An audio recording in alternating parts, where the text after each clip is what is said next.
Hello दोस्तों, नमस्कार। मैं हूं आपका दोस्त धनेश और आप देख रहे हैं कृषक इंडिया कृषक भारत। किसान साथियों, हमारे व्यूअर भाइयों द्वारा हमें बहुत सारा क्वेश्चन पूछा जाता है और बहुत से जो क्वेश्चन हैं वो सेम सेम होते हैं और बहुत सारे लोग पूछते हैं तो सबको अलग अलग जवाब देना मुश्किल हो जाता है। इसलिए आज के इस वीडियो में मैं जो कुछ महत्वपूर्ण क्वेश्चन हैं उस पर वीडियो बना देता हूं ताकि सभी दोस्त इस वीडियो को देख करके अपना सवाल का जवाब पा सकें।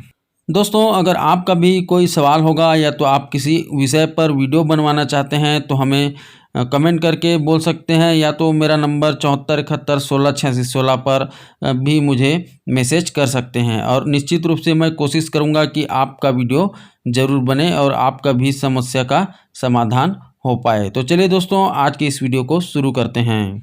किसान साथियों, सबसे ज़्यादा जो सवाल पूछा जाता है वो ये है कि मैं नया पोल्ट्री फार्मर हूँ या तो फिर मैं नया पोल्ट्री फार्म खोलना चाहता हूँ। मुझे मेडिसिन और वैक्सीनेशन के बारे में जानकारी नहीं है, तो क्या मेडिसिन और वैक्सीन मुर्गियों को देना ज़रूरी है या तो फिर हम बिना वैक्सीन और मेडिसिन के क्या मुर्गी पालन कर सकते हैं। तो दोस्तों, इस सवाल का जवाब मैं एक उदाहरण के द्वारा देना चाहूँगा और कोशिश करता हूँ कि आपको समझ आ जाए।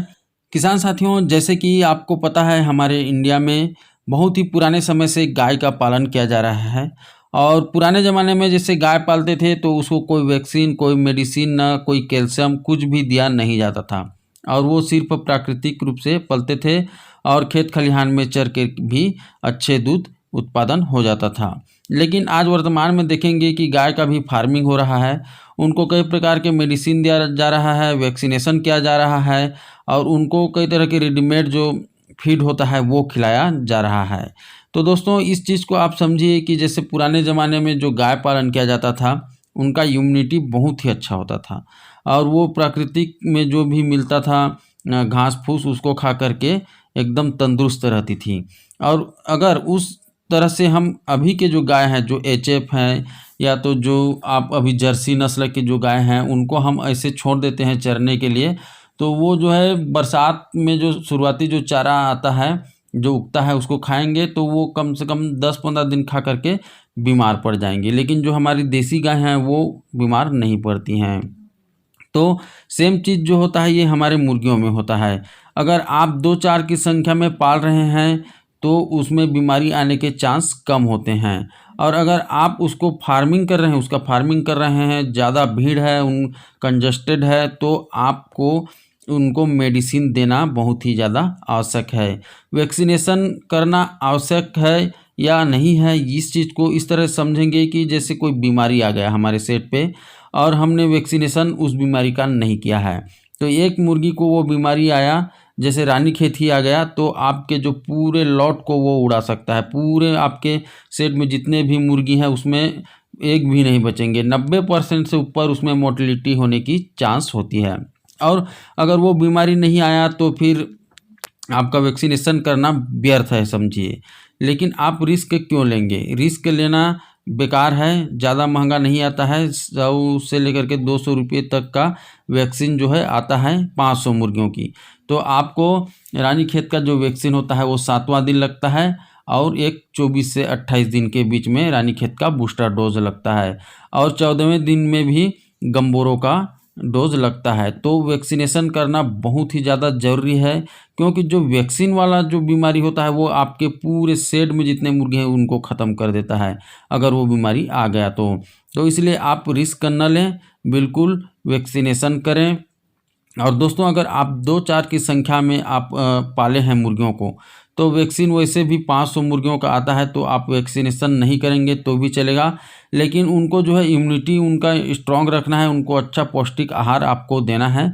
रेडीमेड फीड नहीं है फिर भी घर में जो खाना बचा रहता है उसको आप अपने मुर्गियों को दे सकते हैं, क्योंकि इंसान जो खाना खाता है वो अपने हिसाब से खाता है, उसमें पोषक तत्व जरूर रहता है। तो अगर आप 2-4 की संख्या में पालते हैं तो आप अपने घर का बचा हुआ जो खाना है उसको भी दे सकते हैं। दोस्तों, मेडिसिन की अगर बात करें तो मेडिसिन भी सेम वही है, मेडिसिन भी आपको देते रहना है। आप अगर मुर्गी पाल रहे हैं 2-4 की संख्या में तो आप कोशिश करें एंटीबायोटिक ज़रूर रखें। एंटीबायोटिक में दोस्तों आप टेट्रासाइक्लिन, सिप्रोफ्लॉक्सासिन, एंड्रोफ्लॉक्सासिन, लिक्सन पाउडर, ये सारी चीज़ों को आप रख सकते हैं। किसी एक को रखें, इन सारी चीज़ों को रखना आपको ज़रूरी नहीं है। और आपको बता दूं कि ये जो एंटीबायोटिक है ये जो है आपके मुर्गियों के 70% बीमारी को ठीक करते हैं। तो इसलिए आप इनको कम से कम 15 दिन में गैप करके 15 दिन गैप करके 3 दिन के लिए सुबह शाम प्रति 100 मुर्गी पे 3 ग्राम के हिसाब से पानी में मिक्स करके दे सकते हैं।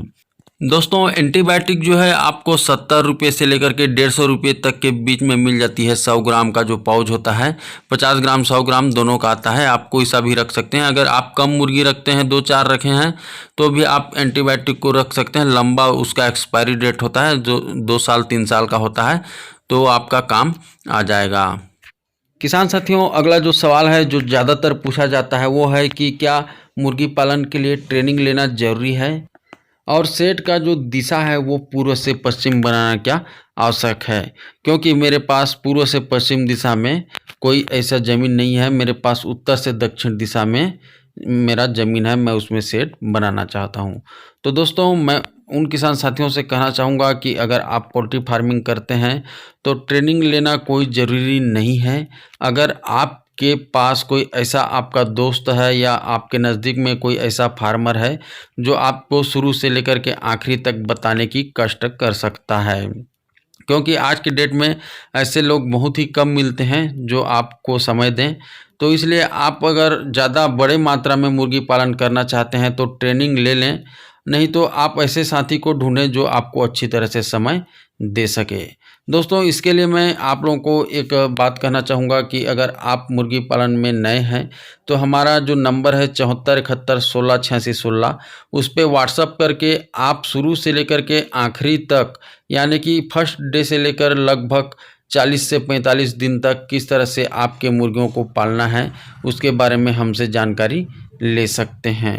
दोस्तों अब हम बात कर लेते हैं दिशा की। अगर पोल्ट्री फार्मिंग करते हैं तो पूर्व से पश्चिम दिशा में ही शेड आप लोगों ने देखा होगा। जो बड़े बड़े जो शेड होते हैं वो पूर्व से पश्चिम दिशा में ही ज़्यादातर बनाया जाता है।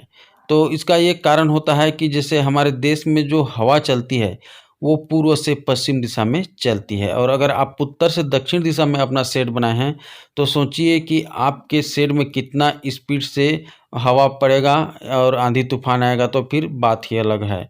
तो इसलिए पूर्व से पश्चिम दिशा में बनाना ज़रूरी है। और धूप भी आएगी तो पूर्व से पश्चिम दिशा में ही ज़्यादा तेज़ पड़ती है, तो इसलिए धूप कम पड़े इसलिए भी आपको पूर्व से पश्चिम दिशा में शेड को बनाने के लिए बोला जाता है।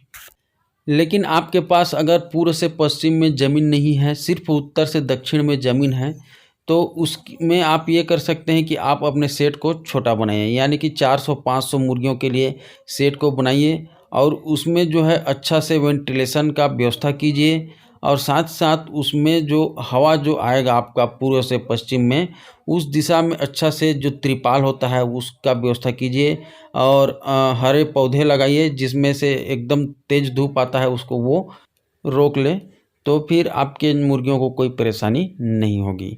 हाँ, इस बात का ज़रूर ध्यान रखें कि आप ज़्यादा लंबा सेट न बनाएं तो ज़्यादा अच्छा होगा। तो ठीक है दोस्तों, ये तो थे कुछ सवाल जो आपने पूछे थे। और अगर आपको आज का वीडियो अच्छा लगा हो तो चैनल को सब्सक्राइब कर दीजिए, और साथ साथ बेल आइकन को भी दबाना ना भूलिए, क्योंकि हम इसी तरह से पोल्ट्री फार्मिंग से संबंधित जानकारी वाला वीडियो हमारे चैनल पर लाते रहते हैं। तो ठीक है दोस्तों, मिलते हैं फिर एक नए वीडियो के साथ। तब तक के लिए जय हिंद, जय भारत।